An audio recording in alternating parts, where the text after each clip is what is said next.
तो गाइस इस एपिसोड को देखने से पहले एपिसोड नंबर 2 देख लेना, जो कि मैंने काफ़ी समय पहले अपलोड किया था। अगर आपने वो नहीं देखा तो आपको आई बटन पे लिंक मिल जाएगा। वो नहीं देखोगे तो आपको स्टोरी समझ नहीं आएगी।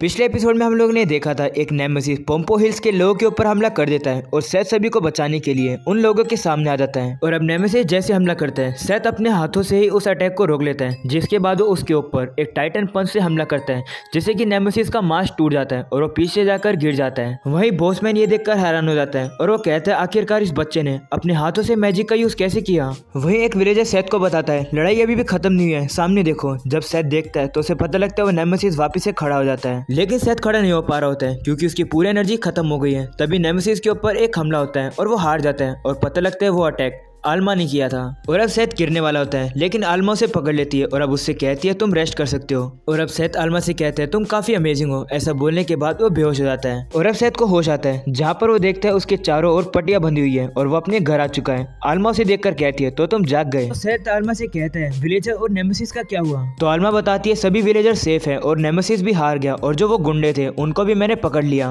सेथ ये सुनकर कहता है ये तो काफी अच्छी बात है। तो आल्मा उसे कहती है ये कोई भी अच्छी बात नहीं है, मुझे ये बताओ तुमने ऐसा क्यों किया। मैंने तुमसे कितनी बार कहा है अपने बेयर हैंड से फैंटेसिया को यूज मत किया करो, ये कोई भी नॉर्मल सोर्सर नहीं करता है, ये काफी रेयर चीज होती है। तो सेथ कहते हैं उससे क्या फर्क पड़ता है, हमने नेमेसिस को हरा के विलेजर को बचा तो लिया। ये सुनकर आल्मा गुस्सा हो जाती है और कहती है तुम्हें समझ नहीं आता क्या, हम जैसे लोगों को इंक्विजिशन हेट करती है। मुझे पक्का यकीन है कि उन विलेजर ने इंक्विजिशन को कॉल भी कर दिया होगा ताकि वो इंक्विजिशन हमें पकड़ सके। तो सेथ कहता है वो लोग ऐसा क्यों करेंगे, हमने उनके विलेज को नेमेसिस से जो बचाया है। और अब आल्मा थोड़ी देर पहले के सीन को याद करती है जहाँ पे उसने नेमेसिस को हरा दिया था। तभी टॉमी उसके पास आता है, वही सेथ के ग्लव को लेकर, लेकिन वो फट चुका होता है। तो टॉमी सभी ग्लव्स के टुकड़ों को कलेक्ट करके आल्मा को दे देता है और कहता है हमें बचाने के लिए शुक्रिया। और सेथ को भी बताना कि वो काफी कूल था। ये सुनकर आल्मा काफी हैरान हो जाती है। और अब सीन वापस से प्रेजेंट का आता है, जहाँ पर आल्मा चाय बनाने लगती है और सेथ से कहती है मैंने तुमसे कितनी बार कहा है sorcerer, infected people, ordinary humans कभी एक दूसरे को नहीं समझ सकते हैं। ये सुनकर सेथ कहता है अगर ऐसी बात है तो मैं सभी नेमेसिस को खत्म कर दूंगा, जिससे कि कोई भी इन्फेक्टेड नहीं होगा और कोई भी डरेगा नहीं।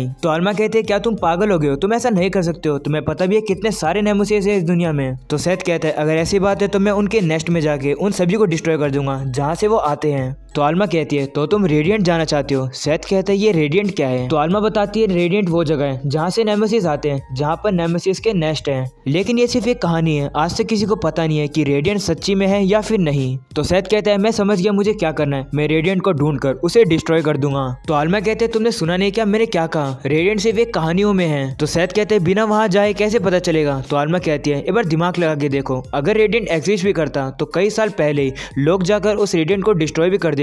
तो सेथ कहता है जो नेमेसिस है वो अंडे के तौर पर जमीन पर गिरते हैं, तो कोई ना कोई तो जगह होगी ना जहाँ पर वो अंडे रहते हैं। तो आल्मा कहती है सेथ बच्चों जैसी बात मत करो, तुम्हें पता है ना इस दुनिया में सिर्फ नेमेसिस ही नहीं है जो कि दुश्मन है। ये सुनकर सेथ थोड़ा दुखी हो जाता है। तो आल्मा कहती है ठीक है, अगर तुम्हें नेमेसिस को मारना है तो अगली बार मैं तुम्हें अपने साथ ले जाऊंगी, जिससे कि तुम मेरी हेल्प करना नेमेसिस को मारने में। और अब से थोड़ा गुस्सा आ जाता है और कहता है कि क्या लोग हमेशा इतनी बुरी तरीके से ट्रीट करते रहेंगे जबकि हम ही उन्हें नेमेसिस से बचाते हैं। तो आल्मा कहती है तुम चिंता मत करो, मैं तुम्हें बुरी तरीके से ट्रीट नहीं होने दूंगी। तो सेथ कहते हैं वो काफी नहीं है, मैं ये नहीं चाहता कि तुम्हें और बाकी सोर्सर को लोग बुरी तरीके से ट्रीट करें। तभी आल्मा सेथ को रोकती है और कहती है बातें करना बंद करो, इसे पियो और चुपचाप सो जाओ। और अब रात के टाइम में आल्मा बैठी होती है, जहाँ पर वो सोचती है कि अब से 10 साल पहले उसकी और सेथ की ये कहानी शुरू हुई थी, जहाँ पर आल्मा की मेमोरीज में सिर्फ उसे इतना याद है कि उसके चारों ओर आग लिपटी पड़ी है और वो उस आग में से एक बच्चे को लेकर चल रही होती है। तभी वो गिर जाती है और अब जब उसे होश आता है तब वो देखती है कि वो हॉस्पिटल में डॉक्टर आके उससे पूछते हैं कि तुम्हें क्या हुआ था, लेकिन आल्मा कहती है मुझे कुछ भी याद नहीं है। और अब डॉक्टर आल्मा को एक बच्चा दिखाते हैं और कहते हैं कि क्या ये तुम्हारा बेटा है, क्योंकि तुम इसे पकड़ी हुई थी और इसे प्रोटेक्ट कर रही थी। लेकिन आल्मा की याददाश्त मिट चुकी है, उसे नहीं पता कि आखिरकार ये बच्चा कौन है, और ये बच्चा और कोई नहीं सेथ है।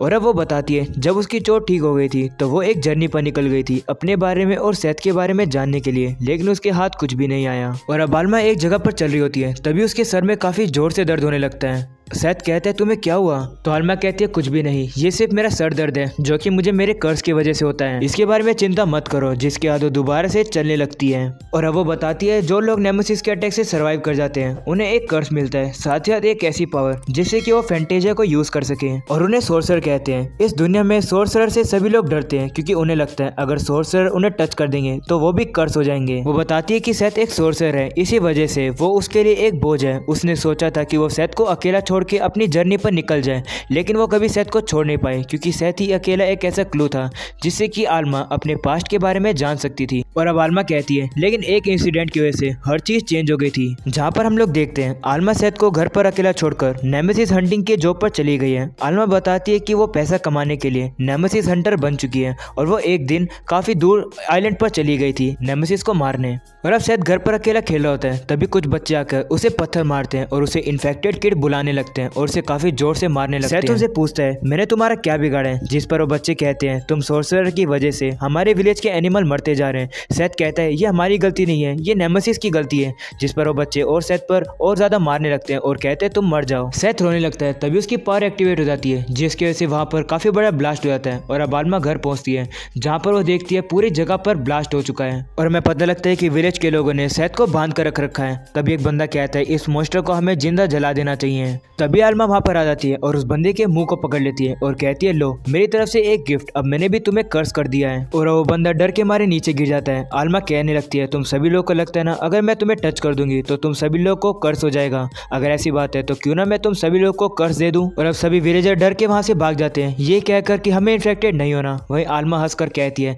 मुझे नहीं पता कि तुम्हें क्या कहा गया है, लेकिन अगर हम लोग तुम्हें टच कर देंगे तो तुम कर्ज नहीं होने वाले हो। और अब आलमा सैथ को फ्री कर देती है। सैथ घबराया हुआ आलमा को गले लगा लेता है। आलमा भी उसे कहती है तुम अब रिलैक्स कर सकते हो, सब कुछ ठीक है। और अब आलमा कहती है इस मोमेंट पर मुझे अब रियलाइज हुआ कि सैथ कितना छोटा है और हेल्पलेस है। अब मुझे पता लग गया कि मुझे सैथ को प्रोटेक्ट करना है। मैं किसी को भी सैथ को बुरी तरीके से ट्रीट नहीं करने दूंगी। सैथ को प्रोटेक्ट करने की जॉब मेरी है। जिसके बाद आलमा ने एमलेसली घूमना बंद कर दिया था क्योंकि उसे एक गोल मिल गया था जो कि था एक ऐसी प्लेस को ढूंढना जहाँ पर सैथ एकदम सेफ रह सके, जहाँ पर उसे कोई चोट ना पहुँचा सके। इसलिए आलमा ने ये वाला कैसल खरीदा। जिसके बाद वो आसमान में एक ऐसी जगह ढूंढने लगे जहाँ पर वो पीसफुली रह सके। और अब सीन वापस प्रेजेंट का आता है जहाँ पर आलमा उठकर एक संदूक को खोलती है और सैथ की वही जैकेट निकालती है जो कि सैथ जब छोटा था वो पहना करता था। और अब वो कहती है सैथ तुम वाकई में काफी बड़े हो चुके हो। और अब सुबह सैथ छुप के घर से बाहर जाने लगता है। तभी आलमा उसे बाहर मिलती है और उससे पूछती है कहाँ जा रहे हो तुम? आलमा को देखकर सैथ डर जाता है। आलमा उसे कहने लगती है तो तुमने ठान लिया है कि तुम जाओगे? तो सैथ कहता है हाँ, मुझे रोकने की कोशिश मत करना। जिस पर आलमा कहती है मैं तुम्हें रोकूंगी नहीं, लेकिन तुम बिना प्लान के कहाँ जाने की सोच रहे हो?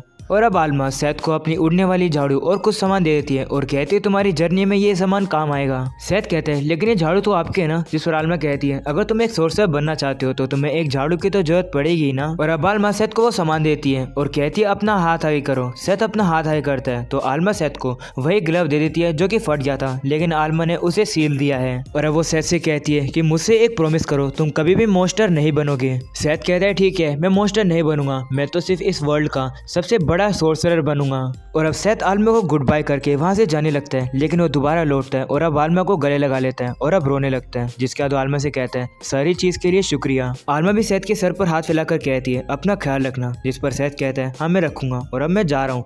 जिसके बाद आलमा भी कहती है हाँ जरूर जाओ। और अब सैथ झाड़ू पर बैठकर चला जाता है। वहीं आलमा पीछे मुड़ती है और इमोशनल होकर रोने लगती है और कहती है सैथ तो मेरे लिए काफी बर्डन थे। ऑफ कोर्स ये बात आलमा ने मजाक में कही है क्योंकि वो सैथ की एक मॉम जैसी थी। वहीं सैथ हवा में उड़ रहा होता है और जा रहा होता है। तभी वो देखता है विलेज के लोग उसका शुक्रिया करके उसे गुड बाय कर रहे होते हैं और अब सैथ उन्हें भी गुड बाय करता है और अब कहता है रेडिएंट में आ रहा हूँ, मैं तुम्हें डिस्ट्रॉय कर दूंगा चाहे कुछ भी हो जाए। और अब एपिसोड की एंडिंग में हमें इस एनीमे के विलन दिखाए जाते हैं जो कि होती है इक्विजिशन। इक्विजिशन बेसिकली वो ऑर्गेनाइजेशन है जो कि सोर्सरर को पकड़ती है। इक्विजिशन में काफी पावरफुल जनरल है जिनका इंट्रोडक्शन बाद के एपिसोड में किया जाएगा अच्छे से। और इस इक्विजिशन का मेन लीडर जो कि होने वाला है जनरल टोक्यू, जो कि वाकई में काफी पावरफुल है। वो सभी से कहने लगता है हम यहाँ पर गैदर इसलिए हैं क्योंकि कल पोम्पो हिल्स में हमें एक होन वाला बच्चा दिखा है, यानी कि सोर्सरर दिखा है, और यहाँ पर वो सैथ की बात कर रहे हैं। और अब इनक्विजिशन का मकसद है सैथ को पकड़ना। और अब लास्ट में हमें एक बंदा दिखाया जाता है जो कि कपड़ा पहना होता है और वो एक इविल स्माइल करता है और एपिसोड हो जाता है यहीं पर खत्म। तो आई होप गाइस आप लोग को ये वाला एपिसोड पसंद आया होगा। एपिसोड पसंद आया तो प्लीज मुझे कमेंट सेक्शन में बताना आप लोग को इसके नेक्स्ट पार्ट चाहिए या फिर नहीं। तो लाइक करना, सब्सक्राइब करना। मैं मिलूंगा आप लोगों से इसके नेक्स्ट एपिसोड में, तब तक के लिए